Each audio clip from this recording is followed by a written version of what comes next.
네, 안녕하세요. 녹철입니다.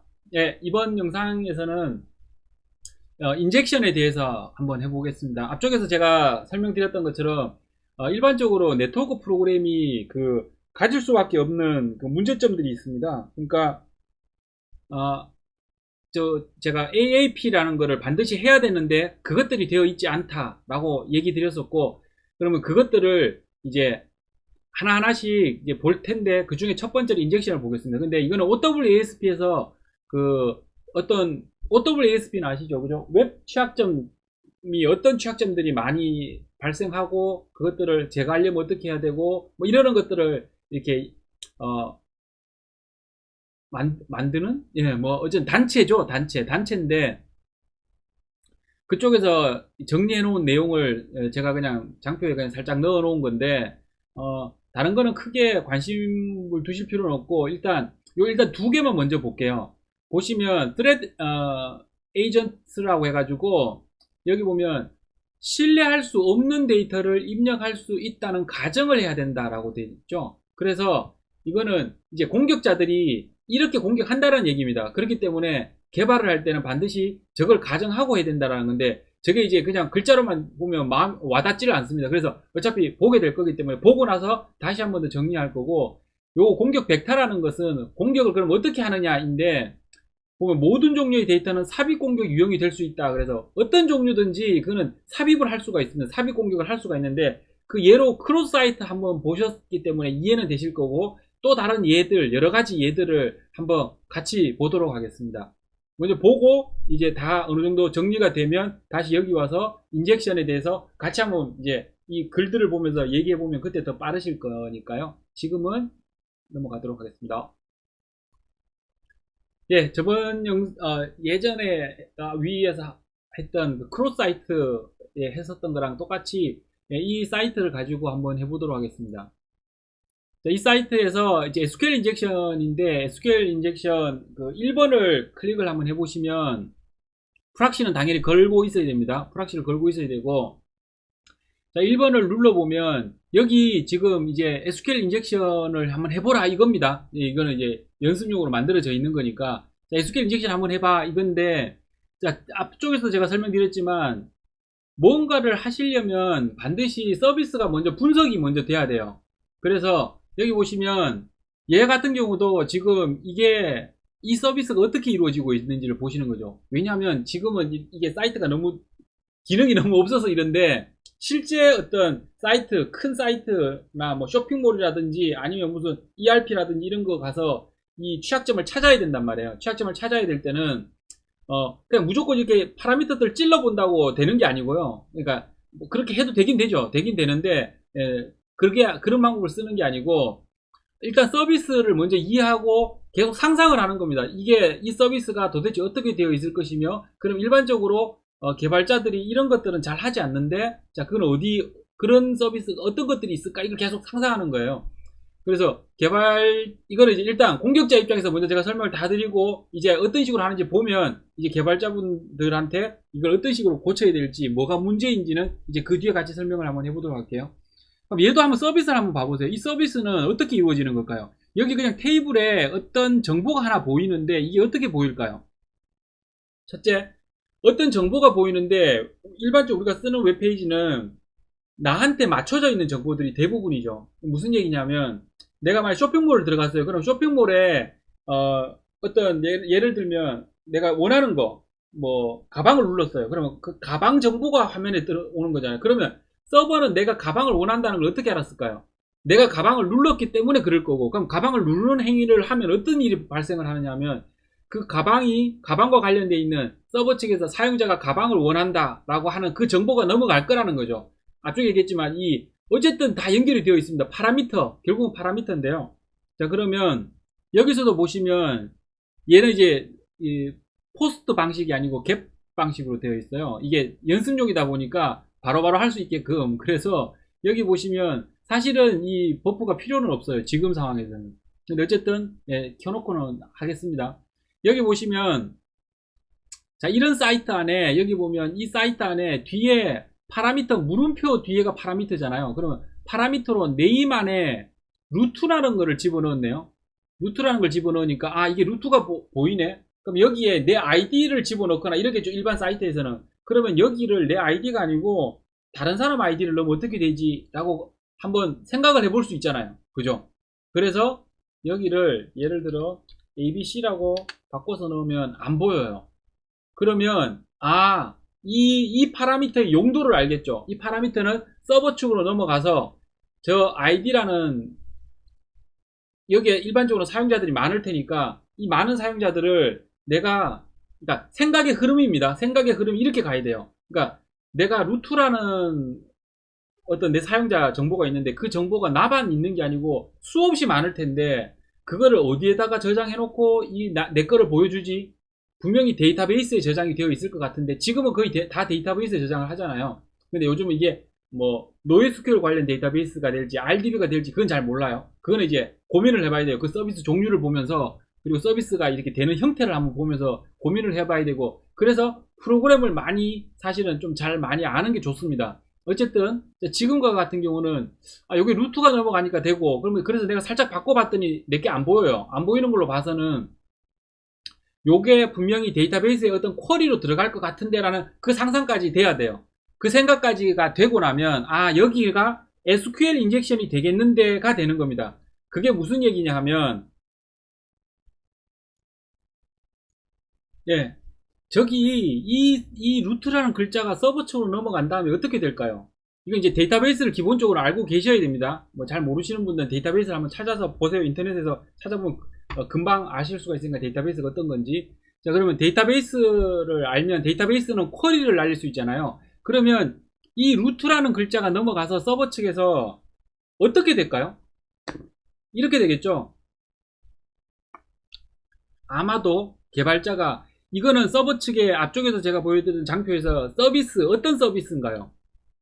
example 1.php라는 서비스가 있는 거죠. 그죠? 그 서비스가 있고 그 서비스에다가 name이라는 파라미터를 집어넣어 주는 겁니다. name이라는 파라미터를 집어넣고 그럼 이 서비스는 name이라는 파라미터를 받은 다음에 무슨 동작을 할까요? 어떤 것들을 하게 될까요? 분명히 저 name 뒤에 붙어있는 저 루트라는 글자를 받은 다음에 데이터베이스에 저 루트가 있는지 없는지 쿼리를 날릴 거예요. 그렇기 때문에 여기에다가 내가 아까 ABC라고 입력을 하면 그런 정보는 없으니까 여기에 안 보일 거잖아요. 그러면 서버 측에서 개발자가 개발해 놓은 쿼리는 대략 어떤 형태일까요? 대략 어떤 형태일지 상상이 돼야 됩니다. 그러면 아마도 이렇겠죠. select, 그죠? 아스타, 물론 아스타 안 하고 필드 이름을 적었을 수도 있습니다. 그렇지만 그냥 필드 이름을 우리가 모르잖아요. 테이블의 컬럼 이름들을 우리가 모르잖아요. 그러니까 그냥 아스타라고 일단 생각하고 from 테이블 이름 우리가 모르죠. 하지만 제가 유저니까 그냥 혹시 유저가 아닐까? 얘도 아스타가 아닐까? 그죠? 그리고 where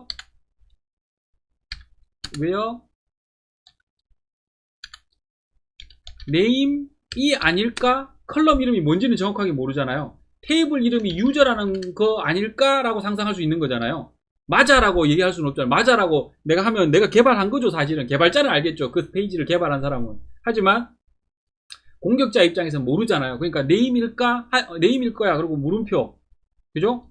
네임은 여기에 ABC 이렇게 되어 있겠죠. 그죠? 그리고 요게 지금 문자열이니까 문자열이기 때문에 반드시 여기에 콧다운표가 들어가 있을 거라는 거 이게 중요합니다. 콧다운표가 들어가 있을 거라는 거는 상상할 수 있죠. 그런데 자, 여기에는 사실 이거는 물음표예요. 근데 셀렉트는 물음표인가요? 아니죠. 반드시 쿼리를 했다면 셀렉트는 분명히 있을 거예요. 그 다음에 프롬도 당연히 있을 거기 때문에 제가 뒤에다 여기다 물음표 안 한 겁니다. 그죠? 그리고 where 이거 있을까요? 없을까요? 반드시 있을 겁니다. 왜냐하면 여기에 루트나 ABC 뭐가 됐든지 간에 들어가고 나면 여기에 들어가고 나면 분명히 사람들은 많을 텐데 그 중에 루트라는 사람을 찾아야 되잖아요. 그러면 쿼리에서 그거를 할 수 있는 기능이 있는 놈이 어디인가요? where잖아, where. 그렇기 때문에 where 뒤에도 물음표가 없습니다. 그리고 이 뒤에도 이거 물음표 아닙니다. 이 꼴도 물음표가 아니죠. 저기에 물음표가 없는 부분은 명확하게 맞는 겁니다. 저걸 안 넣고는 개발이 안 됐을 거라는 걸 알기 때문에 그런 거죠. 그죠? 그러면 자, 저 상태에서 여기다가 이제 그러면 이제 앞쪽에 크로스 할 때 이미 이제 어느 정도 개념은 느끼어 보셨잖아요. 그러면 여기에다가 우리가 어디에다가 돌을 던질 수 있나요, 지금? 여기 딱 여기만 돌을 던질 수 있습니다. 여기 이쪽에 건드릴 수 없고요. 그 다음에 이것도 건드릴 수 없어요. 단지 건드릴 수 있는 부분은 딱 이 부분만 건드릴 수가 있어요. 그러면 이 부분만 건드려서 내가 원하는 거를 할 수 있느냐, 어떻게 할 수 있느냐는 거죠. 그럼 쿼리를 조금 알아야 되겠죠, 그죠? 그럼 쿼리를 잘 알면 사실은 요거 살짝만 설명만 들으면 그 다음부터는 본인이 알아서 합니다. 근데 자, 한번 보시죠. 그러면 저기에 어떤 쿼리를 집어넣으면 되기 때문에 여기다가 사실 여기에다가 어떻게 하느냐 하면 처음 이제 시작하시는 분들은 여기다가 이제 셀렉트 뭐 또는 뭐 헛다운표 뭐 이런 것들 막 집어넣습니다. 집어넣는데 일반적으로 그렇게 할 수도 있고요. 얘를 테스트하는 방법이 있습니다. 어떻게 하면 테스트가 되느냐 하면 여기에 간단하게 테스트를 조금 몇 가지만 해보면 이 파라미터에 SQL 인젝션이 되는지 안 되는지 판단할 수 있어요. 이게 문자열일 경우에 여기 어떻게 판단하면 될까요? 이 개발자분들은 이미 좀 아실 텐데 SQL 구문이든 일반 프로그래밍 언어든지 왜 컨캣 문자 있죠, 컨캣. 그러니까 문자열과 문자열을 합칠 때는 어떻게 되나요? 문자열과 문자열을 합칠 때 어떻게 하나요? 보통 자바 같은 경우는 플러스 하면 되죠. 예를 들어 자바 같은 경우는 내가 예를 들어 헬로 홍길동, 헬로 녹천 이렇게 해볼까요? 헬로 녹천인데 헬로와 녹천이라는 거를 다르게 만약에 적어요. 그럼 예를 들어 헬로라는 글자와 이렇게 두 개의 글자를 적어놓고 이 두 개의 글자를 합치고 싶어요. 그러면 자바에서는 그냥 플러스 하면 되죠. 그죠? 자, 이런 개념, 이게 컨캣입니다. 이 개념을 이용하면 쉽게 이게 SQL 인젝션이 되는지 안 되는지를 확인할 수 있어요. 어떻게 확인하느냐 하면 여기에 SQL에도 컨캣 문자열이 있습니다. 근데 오라클 같은 경우는 컨캣 문자열이 뭔지 아세요? 두 개를 합칠 때 오라클에서는 파이프 두 개를 하면 문자열 두 개가 합쳐집니다. 이거는 이제 개발자분들은 아실 거고, 그래서 그거를 이용을 하시면 되는데, 자, 그럼 여기다 제가 돌을 한번 던져 볼게요. 어떻게 던지느냐 하면 이렇게 던질 겁니다. 이렇게 만약에 돌을 던지면 어떻게 될까요? 여기에 원래는 루트라고 들어가야 되는데 내가 R로 하고 헛다운표 찍고 파이프 두 개 하고 헛다운표 찍고 OT 요렇게 문자열을 여기다가 제가 던집니다. 여기다 이렇게 집어넣고 던지면 어떻게 될까요? 서버 측에 들어가면 쿼리가 이렇게 만들어지겠죠. 그럼 한번 보시면 내가 집어넣은 이 헛다운표가 개발자가 개발한 이 앞에 헛다운표랑 붙어버리죠. 그래서 R로라는 문자열을 하나 생성할 것이고, 그 다음에 내가 뒤에다가 또 헛다운표를 하나 넣었기 때문에 개발자가 개발한 끝에 헛다운표랑 붙을 거라는 거죠. 그래서 얘랑 두 개가 또 하나의 문자열이, 그래 문자열 두 개가 됐잖아요. 그 상태에서 파이프를 집어넣는 거죠. 파이프를 집어넣으면 얘를 시행을 시키면 안 나오죠. 그죠? 동작 안 하는 것 같습니다, 지금. 그러니까 SQL이 안 되는 것 같아요. 자, 그러면 일단 왜 안 되는지 한번 볼게요. 여기에 일단은 문제는 뭐냐면 이겁니다. 두 가지입니다. 여기에 파이프를 집어넣었을 때 서버 측에 시큐어 코딩이 되어 있어 가지고 여기에 파이프 집어넣으면 넣어도 소용이 없도록 만들었을 수가 있고요. 그래서 공격이 안 되는 경우가 있을 수 있고, 두 번째, 이 파이프 같은 경우는 언제 사용이 되나요? 뒷단에 오라클일 경우인 거죠. 그죠? 그래서 뒤에 데이터베이스가 오라클이 아닐 수도 있습니다. 그러면 오라클이 아닌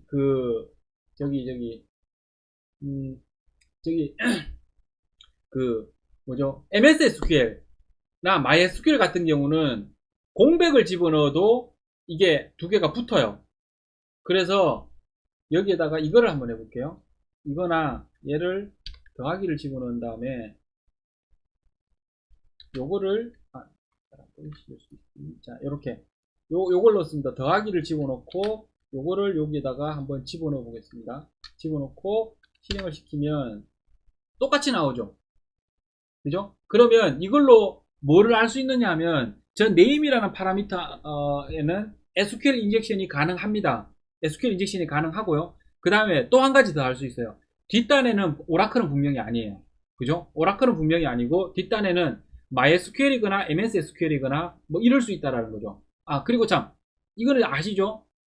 더하기는, 웹에서 더하기는 서버 측에 넘어가면 더하기는 공백이 됩니다. 한 칸 띄워지는 게 되기 때문에. 그래서 왜 공격할 때도 더하기, 사칙 연산할 땐 더하기 말고 마이너스를 많이 쓴다고 했죠, 공격자들이. 어쨌든, 자, 여기에 더하기가 들어가면, 요렇게 되면, 이거는 의미는 뭐냐면, 여기에 SQL 인젝션 되고, 뒷단은 오라클은 확실하게 아니고, MySQL이거나 MS SQL이야. 근데 이 사이트의 사이즈라든지, 뭐 여러 가지, 또는 여기에 페이지 소스 같은 거 봐서 이 서버 측에 관련되어 있는 정보가 좀 날라온다든지 아니면 여기에 보시면 헤더 쪽을 보죠. 리퀘스트를 보냈을 때 헤더들을 보면 여기 보면 얘는 숨겼는지 모르겠네요.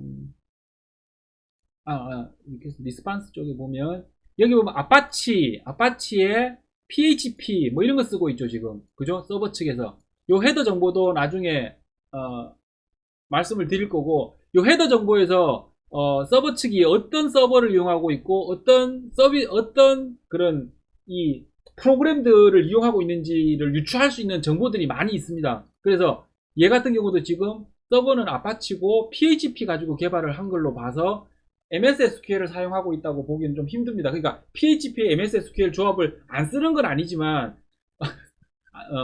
이걸 쓰는 경우는 거의 잘 없어요. 그죠? 뭐 그런 여러 가지 이유들을 유추를 해보면 여기 뒤에 MySQL 확률이 좀 높겠구나 까지도 판단이 가능하다는 거죠.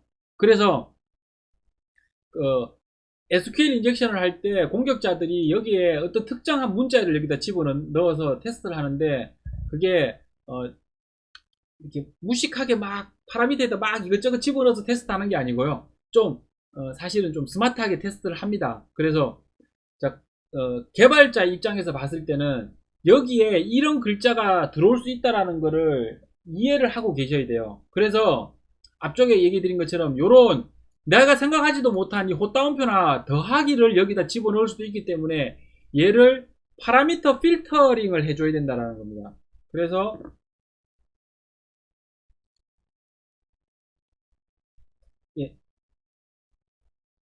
이걸 보면 자, 인젝션일 경우에 그러면 어떻게 막느냐? 인젝션일 경우에는 SQL 쿼리나 뭐 이러는 것들이 안에 쿼리로 사용된 사실 SQL 쿼리가 넘어오는 게 아니고 SQL 쿼리 안에 사용될 파라미터 값, 그죠? 개발자는 알고 있죠. 이 파라미터를 사용자로부터 받으면 이거를 쿼리문에다 집어넣을 걸 알고 있잖아요. 그럼 이 쿼리문에 들어갈 때 거기에 파라미터 필터를 하지 않으면 이전에 봤던 것처럼 저런 문제가 발생할 수가 있습니다.